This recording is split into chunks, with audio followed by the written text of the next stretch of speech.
নারীদের জন্য এই চারটি আমলকে খুব গুরুত্বের সাথে যদি মেনটেন করতে পারেন কোনো বোন, তাহলে সেক্ষেত্রে তার জন্য জান্নাতে যাওয়া শুধু সহজ নয়, বরং জান্নাতের দুয়ারগুলো তার জন্য ওপেন হয়। অনেকের মুখে শুনেছি নারীরা জান্নাতে যাওয়া খুব সহজ, কিন্তু সেটির উপায় কি কি কি আমল করলে জান্নাত নিশ্চিত পাবো বলে আশা করা যায়? দেখুন, আল্লাহ রাব্বুল আলামিনের কাছে জান্নাতের আশা করতে পারেন বেশ কিছু আমলের মাধ্যমে।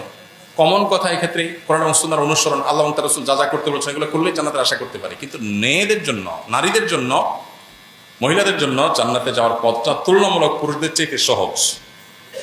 কেন সহজ? পুরুষ হালাল হারাম উপার্জন করতে গিয়ে হালাল হারাম মেনটেন করা লাগে, নারীর সেই দায়িত্বটা নাই। এরকম আরো বহু ইস্যু আছে যেগুলো পুরুষের উপরে বর্তায়, মেয়ের উপরে বর্তায়, তাহলে তাদের জান্নাতে যাওয়ার পথটা সহজ। তারপর নবী সাল্লাল্লাহু আলাইহি ওয়াসাল্লাম চারটি আমলের কথা বলেছেন নারীদের জন্য। এই চারটি আমলকে খুব গুরুত্বের সাথে যদি মেনটেন করতে পারেন কোনো বোন, তাহলে সেক্ষেত্রে তার জন্য জান্নাতে যাওয়া শুধু সহজ নয়, বরং জান্নাতের দুয়ারগুলো তার জন্য ওপেন হয়।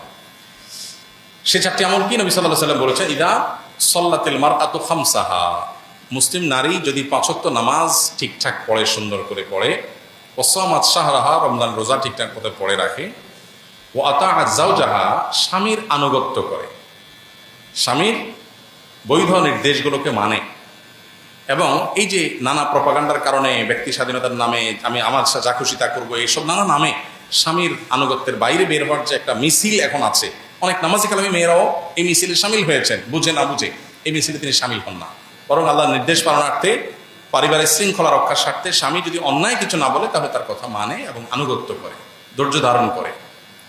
আর ওয়াহাফিজাত ফারজাহা, নিজের সম্ভ্রম রক্ষা করে, চরিত্র হেফাজত করে, পর্দা প্রসিদার সাথে চলে।